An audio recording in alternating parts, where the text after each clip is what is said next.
बिस्मिल्लाहिर्रहमानिर्रहीम। आज हम चैप्टर 4 का क्वेश्चन नंबर 2 स्टार्ट करेंगे। तो जब भी सवाल हल करने लगे सबसे पहले उसकी रिक्वायरमेंट पढ़ लें। तो ये चैप्टर 4 है, क्वेश्चन नंबर 2 है और बुक जो है ये सुहेल अफजल और आरिफ चौधरी और पेज नंबर जो है ये 81 है। तो अभी हम स्टार्ट करते हैं।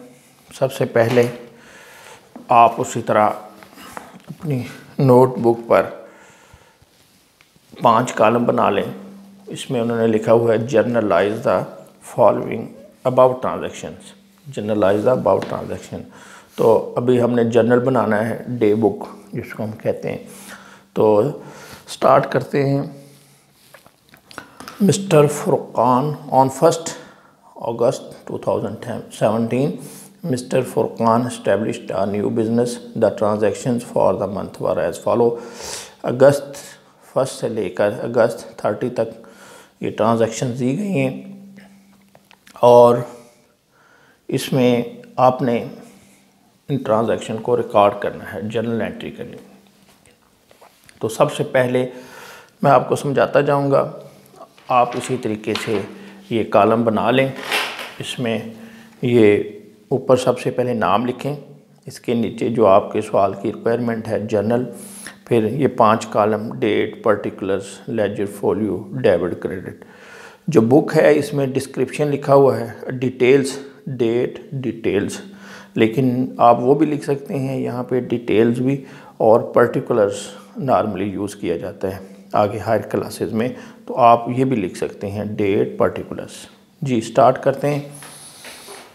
इसमें सबसे पहली ट्रांजैक्शन है इंट्रोड्यूस्ड कैश एज कैपिटल।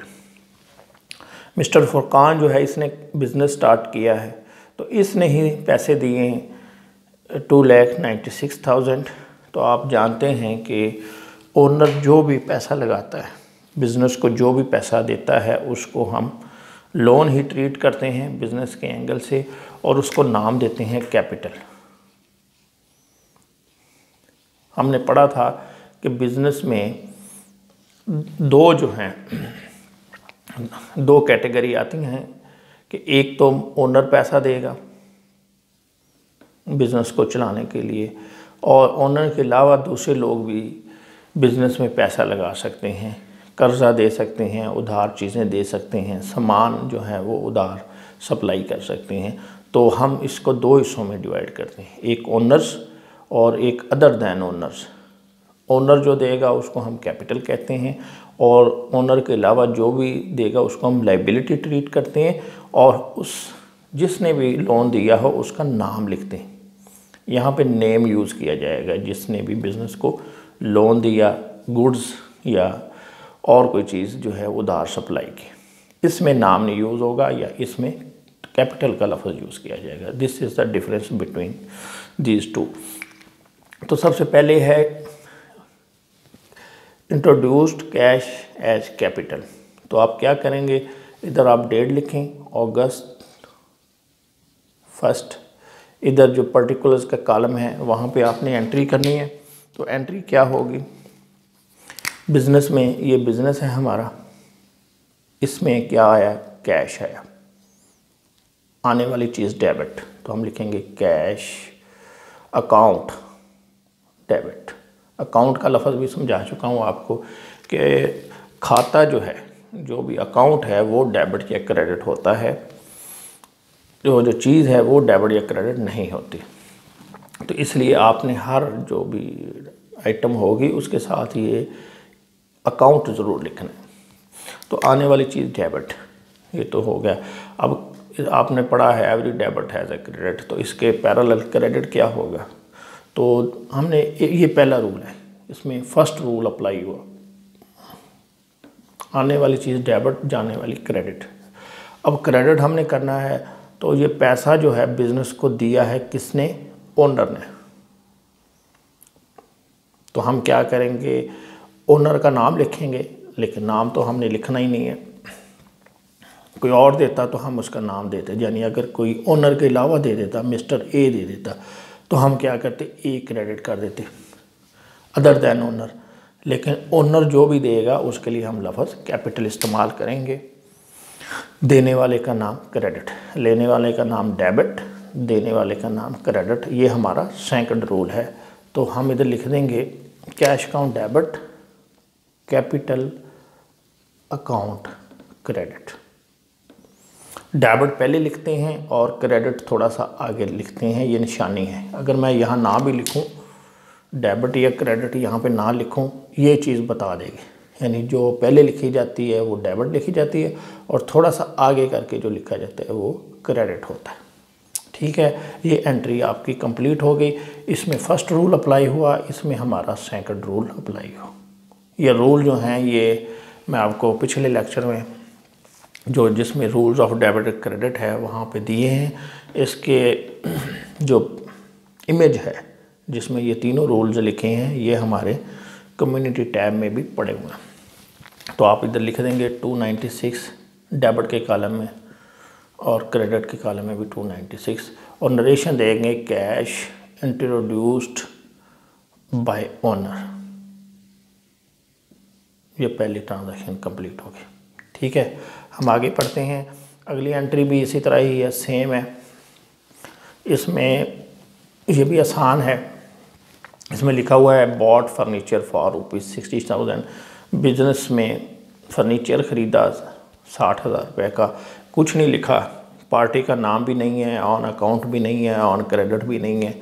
तो इसका मतलब ये क्या है, नकद है। तो हम क्या करेंगे, कैश बिज़नेस में क्या हुआ, जब बिज़नेस में फ़र्नीचर ख़रीदेंगे फर्नीचर आ जाएगा और नकद ख़रीदा है तो ज़ाहिर है पैसे देने पड़ेंगे तो कैश चला जाएगा। आने वाली चीज़ डेबिट, जाने वाली क्रेडिट। बिज़नेस में क्या आया, फर्नीचर आया, फर्नीचर डेबिट और कैश गया है, कैश क्रेडिट 60,000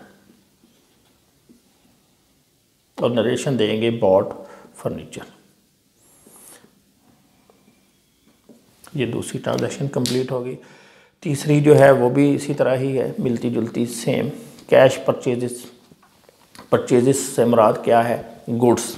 हमने पढ़ा था कि परचेजेस के अलावा जो भी कुछ ख़रीदेंगे उसके साथ लिखा होना चाहिए, फर्नीचर ख़रीदा, इक्विपमेंट ख़रीदा, व्हीकल ख़रीदी। लेकिन अगर सिर्फ लफ्ज़ परचेजेस है तो इसका मतलब गुड्स हैं, गुड्स मर्चेंडाइज। तो इसमें क्या होगा, जब गुड्स ख़रीदेंगे तो क्या होगा, बिज़नेस में गुड्स आएंगे और कैश जो है ये आउट हो जाएगा बिज़नेस से। वही रूल, आने वाली चीज़ डेबिट, जाने वाली क्रेडिट। तो लिखेंगे purchases account debit, cash account credit. तो ये है 72,000 और नरेशन वही लिख दें, कैश परचेजेस। ये थर्ड ट्रांजैक्शन होगी। आगे fourth, purchase goods on account from Noor mills. यहाँ पे देखें ऑन अकाउंट भी आ गया जो उधार के लिए इस्तेमाल होता है, पार्टी का नाम भी आ गया, ये भी उधार के लिए इस्तेमाल होता है। यानी दो चीज़ें आपको बता रही हैं कि ये हमने गुड्स जो हैं वो उधार ख़रीदे हैं। और टर्म्स क्या हैं, ये लिखा हुआ है 210 नेट 30। इसका मतलब है कि अगर 4 तारीख को हमने चीज़ें ख़रीदी हैं तो 4 से लेके 10 दिन काउंट कर लें। अगर हमने 14 तारीख तक 14 अगस्त तक पैसे दे दिए तो हमें ये डिस्काउंट मिलेगा 2%। अगर ये टाइम गुजर गया तो फिर हमें नेट पूरी अमाउंट देनी, N फॉर नेट, तो हमें पूरी अमाउंट देनी पड़ेगी। ठीक हो गया। तो अब हम देखते हैं, एंट्री पास करते हैं। इस टर्म्स का यहाँ कोई तल्लक नहीं है क्योंकि अभी तो ख़रीद रहे हैं। पेमेंट करते वक्त हम देखेंगे कि हमने किस तारीख को पेमेंट की। तो ये भी उसी तरह ही है, गुड्स ख़रीदी हैं हमने उधार, तो एक तो चीज़ पता चल गया कि गुड्स आई, आने वाली चीज़ डेबिट। ठीक है, अब गुड्स किसने दी हैं, ये नूर मिल्स ने, देने वाले नूर मिल्स हैं। तो हम क्या करेंगे, पता चल गया कि इसने चीज़ें दी हैं, देने वाले का नाम क्रेडिट, एक तो ये हो गया। और एक दूसरी बात है कि आपने चीज़ें ख़रीदी हैं, चीज़ें तो आपके पास डेबिट हो गई। अब देखें, अगर नकद ख़रीदते तो कैश जाना था, कैश क्रेडिट कर देते। अब कैश हमने नहीं दिया लेकिन देना तो है, किसको देना है? नूर मिल्स को। तो फिर हम यानी इस तरीके से सोच कर भी यानी इस एंट्री में कि यानी एक तो पता चल रहा है कि देने वाले का नाम क्रेडिट, लेने वाले का नाम डेबिट, देने वाले का नाम क्रेडिट। तो ये चीज़ें किसने दी हैं? नूर मिल्स ने। तो इसका नाम लिख लो। फिर दूसरी बात है कि आपने पैसे देने थे, पैसे नहीं दिए लेकिन देने तो पड़ेंगे, तो जिसको देने होंगे उसका नाम आप क्रेडिट कर देते हैं। तो आप लिखेंगे परचेजेज अकाउंट डेबिट और नूर मिल्स क्रेडिट। कितने से? ये है 15,000 से। और इधर लिख देंगे परचेज गुड्स ऑन अकाउंट। ये आपकी नरेशन हो गई। आगे 9 अगस्त की एंट्री है। Goods return to Noor Mills Limited for ₹1000। आपने चीज़ें वापस कर दी नूर मिल्स को 1000 रुपये की। तो जो एंट्री ख़रीदने के वक़्त होती है वही एंट्री आप रिटर्न के वक़्त पास कर दें, उसको रिवर्स कर दें। यानी जो चीज़ डेबिट हुई है उसको क्रेडिट कर दें और क्रेडिट वाली को डेबिट कर दें। आपने चीज़ें वापस की तो एक तो ये है कि चीज़ें जा रही हैं, जाने वाली चीज़ क्रेडिट। तो हम लिख देंगे परचेजेस।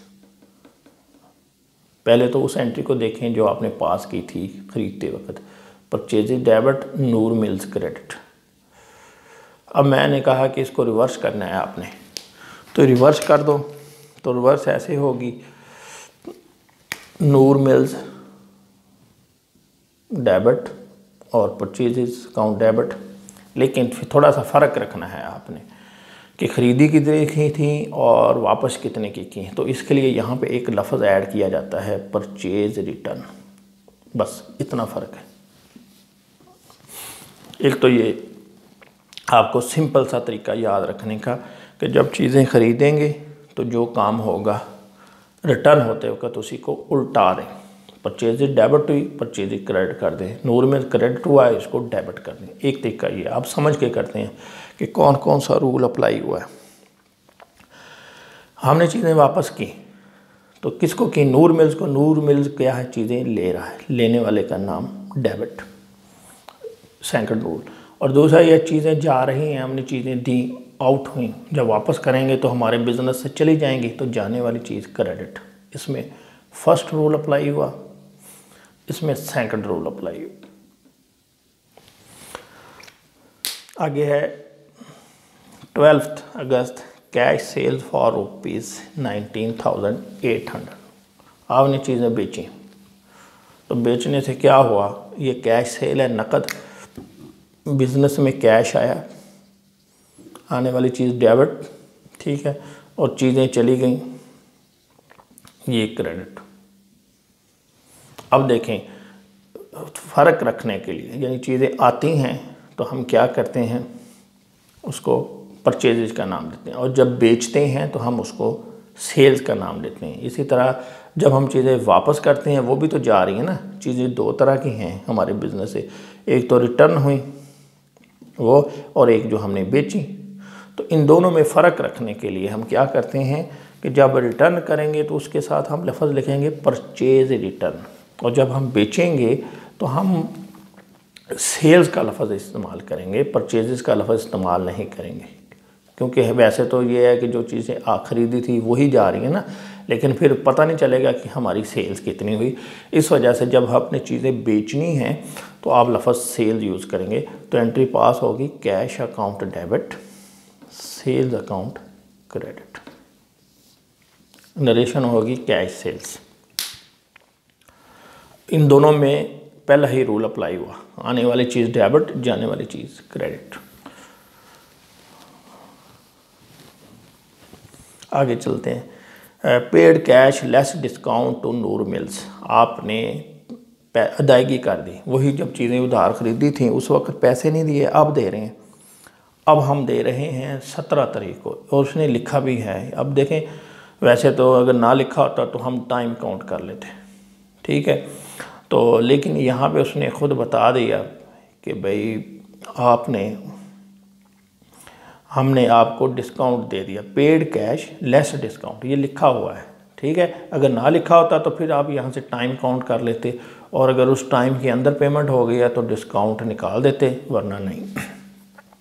तो क्या हुआ, नूर मिल्स को डिस्काउंट देने के बाद, डिस्काउंट काटने के बाद, यानी हम पेमेंट कर रहे हैं तो हमने तो जितना डिस्काउंट देगा वो माइनस कर लेंगे। तो हम लिखा हुआ पेड कैश लेस डिस्काउंट, यानी हमने पेमेंट की और डिस्काउंट माइनस कर लिया टू नूर मिल्स। अब आप देखें नूर मिल्स का खाता देखें, नूर मिल्स जो है ये, इससे हमने 15,000 की चीज़ें ख़रीदी थी। इस 15,000 में हमने उसको वापस भी कर दी 1,000 की, तो पीछे कितना बच गया, 14,000। तो 14,000 जो है ये, इसमें आप देख लें कि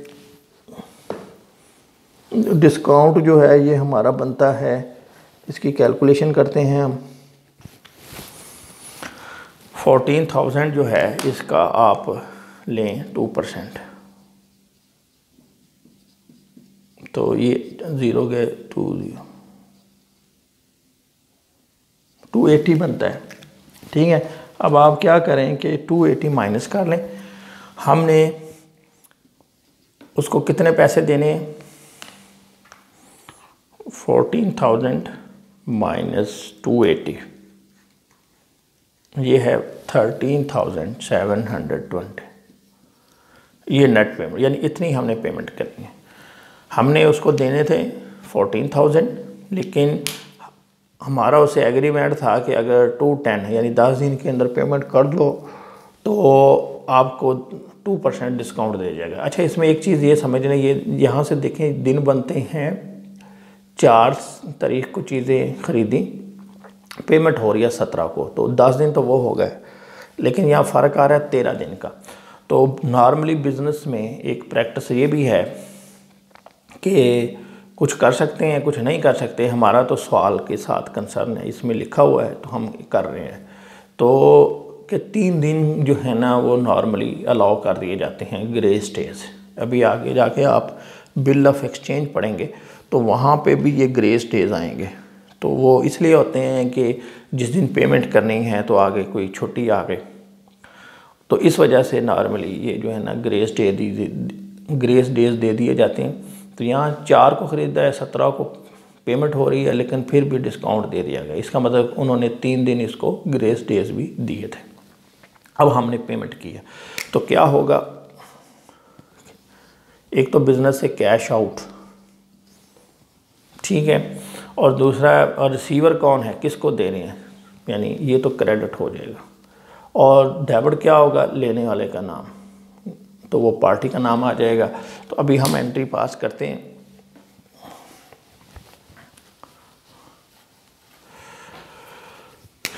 पहले ख़रीदने वाली एंट्री जेन में ले आए। हमने क्या किया था, परचेजेज किया था और इधर लिखा था नूर मिल्स। ठीक है, अब देखें हमारी बुक में ये नाम चल रहा है क्रेडिट में। अब हमने इसको ख़त्म करना है। तो अकाउंटिंग में आप कोई ऐसे काटते नहीं हैं, कोई फ्लूइड नहीं लगाते, कटिंग से अवॉइड करते हैं, ओवर राइटिंग से भी हम अवॉइड करते हैं। अब हमने क्या करना है, इसको ख़त्म करना होता है तो इसको इसी टर्म में डेबिट या क्रेडिट करना है। अब ये क्रेडिट है, अब हमने इसको जब पेमेंट कर देंगे तो इसका खाता नील होना चाहिए, तो हम क्या करेंगे, इसको डेबिट कर देंगे। यानी जब भी हम पार्टी को पेमेंट करेंगे तो उसका खाता नील करने के लिए, उसका खाता पहले क्रेडिट चल रहा होगा तो हम उसको डेबिट कर देंगे। तो हमने इसको डेबिट कर दिया। कितने, जितने पैसे दिए 13,720। एक हमने पहले इसको जब 1,000 रुपये की चीज़ें वापस की थी तब इसका खाता नील किया था 1,000 पैसे। ठीक है, बाद में अभी हम जब इसको पेमेंट कर रहे हैं तो अब इसका खाता नील जो है वो कैसे होगा कि 15,000 में से 1,000 हमने इसका खाता पहले ही जो है वो नील कर दिया। अब इसके खाते में 14,000 चल रहे होंगे, यानी ये 15,000 था। तो जब हमने 1,000 रुपये से को डेबिट किया तो ये ये क्रेडिट वो डेबिट 14 रह गया। अब हम ये खाता भी 14 से हम तभी नील होगा ना।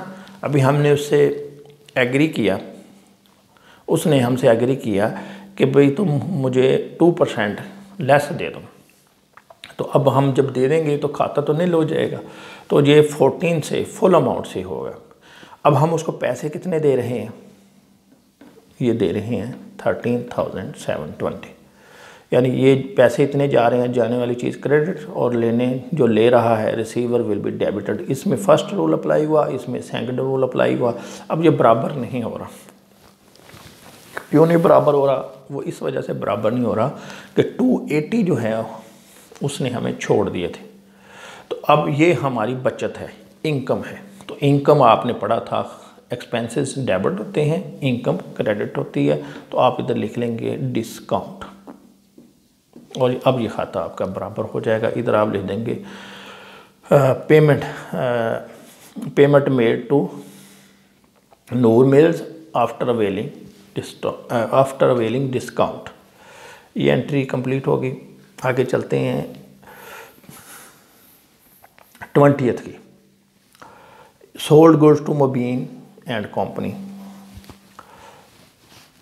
इसमें भी वही टर्म्स आ रही हैं, 210 नेट 30। तो क्या करेंगे हम, एंट्री पास करेंगे। चीज़ें किसको बेच रहे हैं, मुबीन को। नकद में क्या होता है, कैश आता है, सेल्स क्रेडिट, गुड्स चली जाती हैं, सेल्स क्रेडिट। इधर क्या है, सेल्स तो हो रही है, कैश नहीं आ रहा, तो कैश की जगह पे नाम लिख लें, मुबीन एंड कंपनी। ठीक है, जाने वाली चीज़ क्रेडिट फर्स्ट रूल, और receiver will be debited. Receiver Mubeen है, इसका नाम जो है वो डेबिट होगा। और ये होगा कितना है, ये 5000। इधर आप लिख लें सेल्स अकाउंट, मुबीन अकाउंट। तो इसके बाद है जी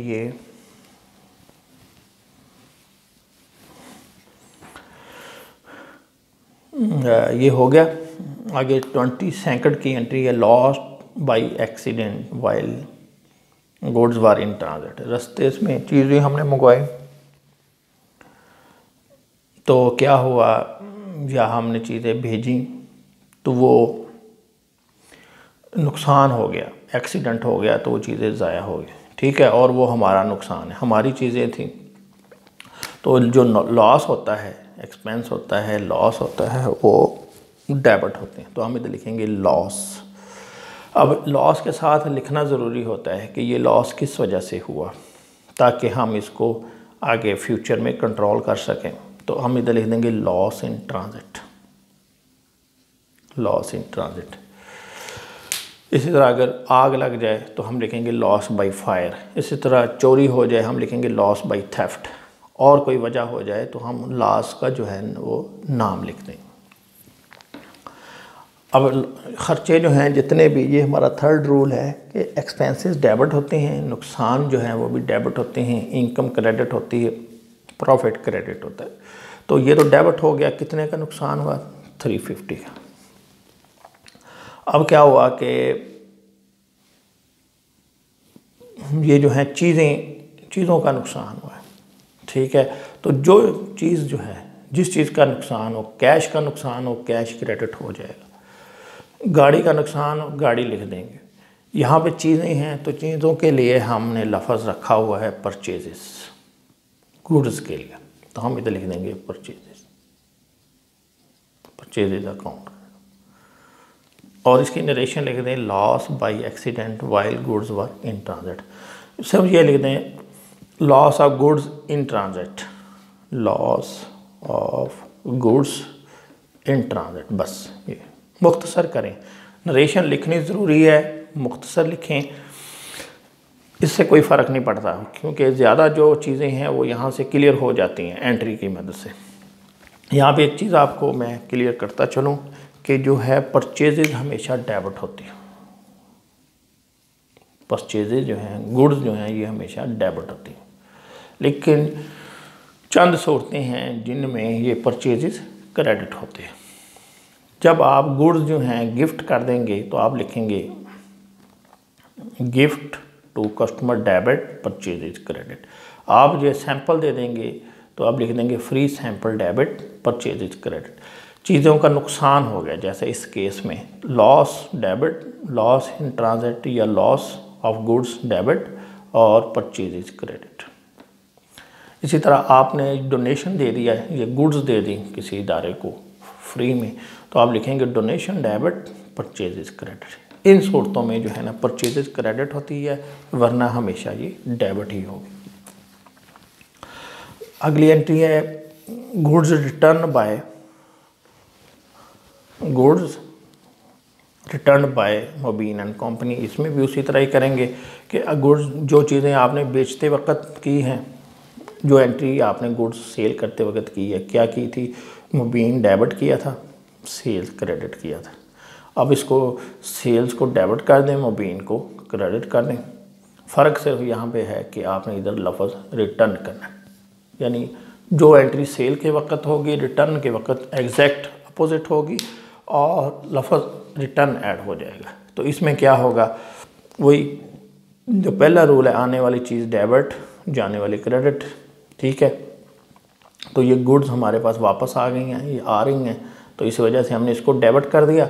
और मुबीन जो है ये चीज़ें दे रहा है, तो इसको आप देने वाले हैं, यानी वही receiver will be debited, pair will be credited.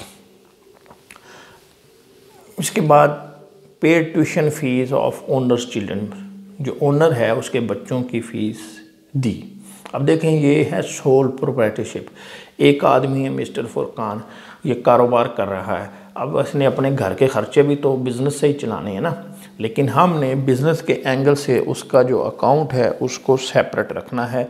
तो जो भी उसका ज़ाती खर्चा होगा उसके लिए लफ्ज़ ड्राइंग्स यूज़ किया जाएगा। जब ओनर पैसे देगा तो हम लफ्ज़ कैपिटल यूज़ करेंगे और जब लेगा तो हम लफ्ज़ ड्राइंग्स यूज़ करेंगे।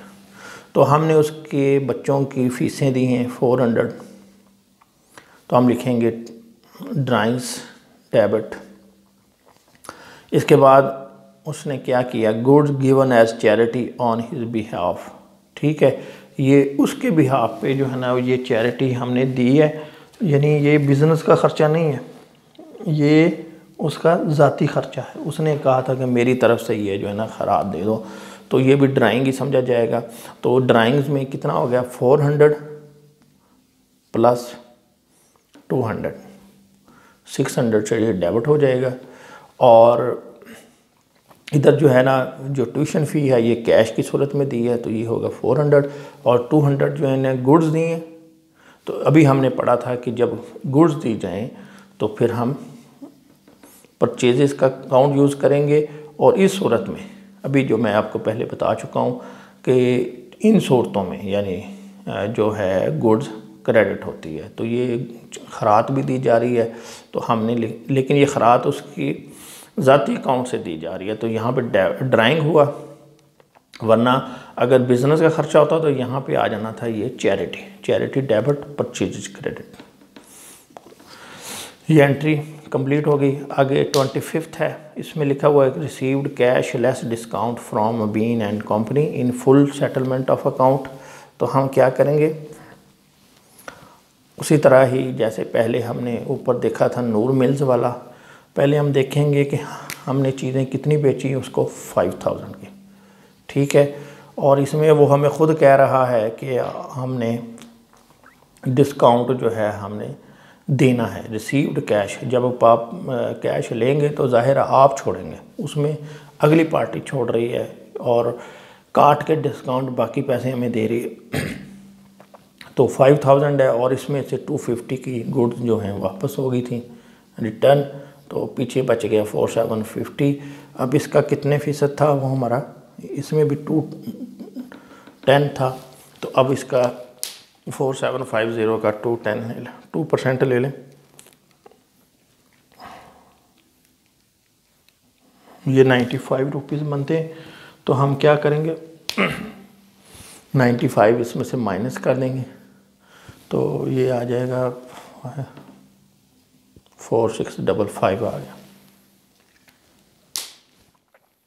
यानी हमें कैश ये मिला है ये डिस्काउंट हो गया और ये उसका खाता हो गया। यानी पहले हमने जब चीज़ें उसको बेची थी 5,000 की, हमने उसके खाते में लिख लिया था, ये जो है मुबीन का खाता जो है वो हमने डेबिट कर लिया था 5,000 से। फिर जब उसने चीज़ें वापस की 250 की, तो हमने उसका खाता जो है ना क्रेडिट कर दिया था 250 से। ठीक हो गया।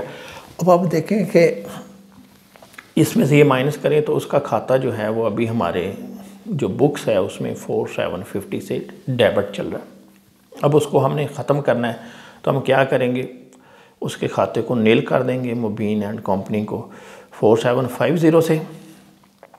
वो हमें पैसे कितने देगा, कैश में कितना देगा 4655।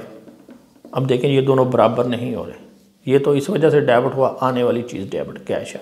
ठीक है। और मुबीन जो है क्रेडिट क्यों हुआ, क्योंकि ये हमें दे रहा है, और दूसरा उसका खाता पहले हमारे पास डेबिट था, हमने उसको क्रेडिट कर दिया नील करने के लिए। अब ये जो बराबर नहीं होंगी, क्यों नहीं बराबर होंगी, क्योंकि डिस्काउंट जो है वो हम दे चुके हैं इसको, तो यहाँ पे लिख देंगे डिस्काउंट। डिस्काउंट के साथ अलाउड या रिसीव्ड लिखना ज़रूरी नहीं है, क्यों, ये ख़ुद हमें बता देता है। अगर ये डेबिट है तो इसका मतलब ये खर्चा है, अगर ये क्रेडिट है तो ये हमें अंडरस्टूड है कि ये इनकम है, इसी से पता चल जाएगा। इसके बाद है 27th की एंट्री,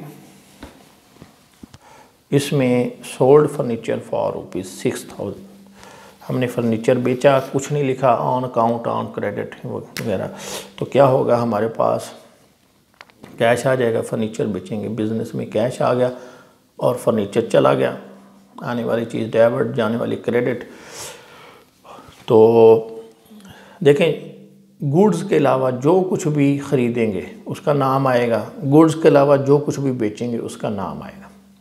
ठीक है। गुड्स ख़रीदेंगे तो लफ्ज़ परचेजेज आएगा, गुड्स बेचेंगे तो लफ्ज़ सेल्स आएगा। बाकी किसी के साथ आपने सेल्स का लफ्ज़ या परचेजेज का लफ्ज़ नहीं लिखना। तो ये फर्नीचर बेचा तो हम लिखेंगे कैश अकाउंट डेबिट और फर्नीचर अकाउंट क्रेडिट 3600। और लास्ट एंट्री है 30 अगस्त की, तो इसमें लिखा हुआ है paid the following expenses, salaries. इसके बाद है इसमें wages, electricity, bank charges and insurance premium.